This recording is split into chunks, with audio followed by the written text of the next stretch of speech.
right, let's transition to our next game. We're going to talk about Alabama beating Missouri. The final score on this one was 27-24.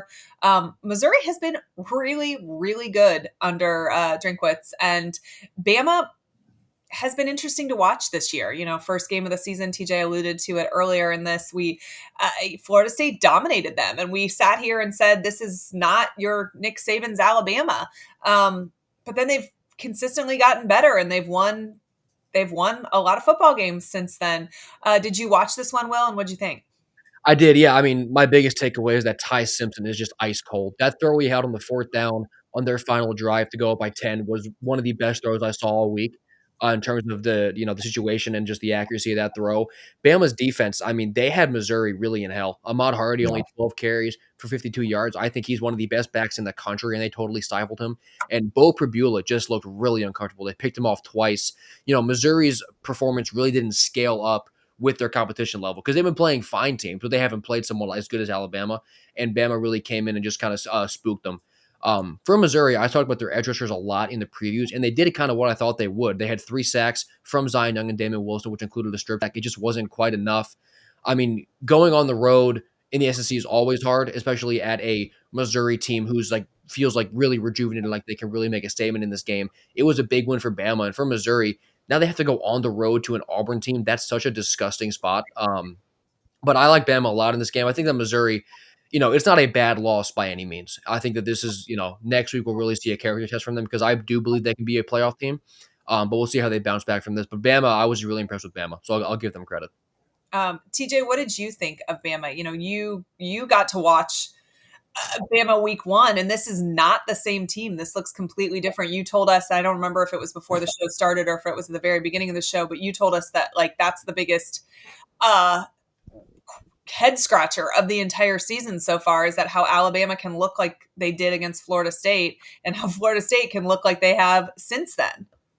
Yeah, I mean, it's impressive that they've been able to turn around because nobody would have been shocked if they lost after the Florida State game. If you knew they were going to win the next 2 against ULM and Wisconsin, but if they'd have gone into Athens and lost that one too, and then you go on the road here to Missouri, a tough place to play against a very capable team that's been good for the last couple of years, and a coach that does a fairly good job. I mean, even some of the weirdness that Drinkwitz has embodied, people are starting to kind of come around on, but.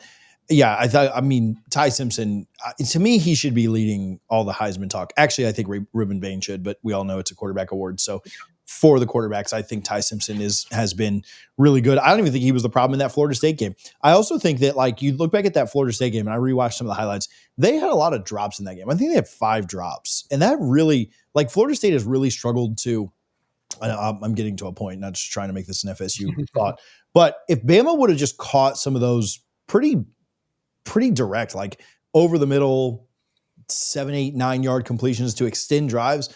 I think the drops, the offensive line didn't play super well. The defensive line didn't do a good job of containing Castellanos. Florida State really did do some good things, and they schemed that game up well. They were also fully healthy in that, so that's a big deal. In the trenches. But if Bama just does that, I think that game is completely different. And that was kind of an underrated issue that Ryan Williams didn't play very well. Bernard had a good game. But I do think that they've done the little things right since then, and they've not beaten themselves up, right? Florida State won in the margins of that game, and Bama didn't. And they've done a good job of rebounding since then. And it's not a bad loss for Missouri. You lose by 3. I think they were a 3-point dog at home, and so you kind of just lost by that amount anyway. Pribula didn't have his best day, a couple of picks, especially the one at the end where they literally had a chance to go down and either tie it up or win it. But Alabama's been really impressive, and they've got another test that we'll talk about coming up this weekend. But their turnaround has been, pretty remarkable to see, and not super surprising. But again, if they'd have lost that game at Georgia and had 2 losses going into this game, and then Missouri gets this one, they'd have been singing a much different tune at this point. And they've won a couple of games close and done a really good job with that. And again, they look like, it looks like a 3-team race between LSU. I'm sorry, not LSU. Maybe they can get back into it, but UGA, Bama, and A&M, and Bama has the head-to-head. So it feels like another Bama trip to Atlanta is probably, right around the corner.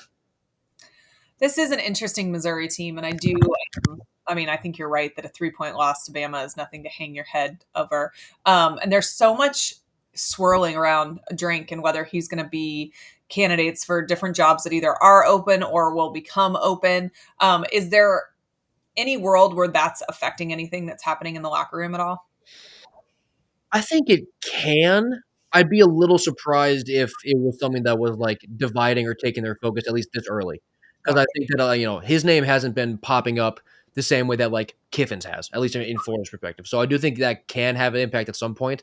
I'd be a little surprised if that was, like, a super distracting factor for them at this point, but, I mean, I'm not in there, right? So it could be totally wrong. I just continue to be so impressed with the seasons that Drink has put together at Missouri, and obviously a place that has less resources than some of the big dogs in the SEC. It's in the absolute middle of nowhere. It doesn't have what I would call the traditional SEC pedigree that some of these other places does. It's not as snazzy to recruit to, but he just consistently puts together hard nosed football teams.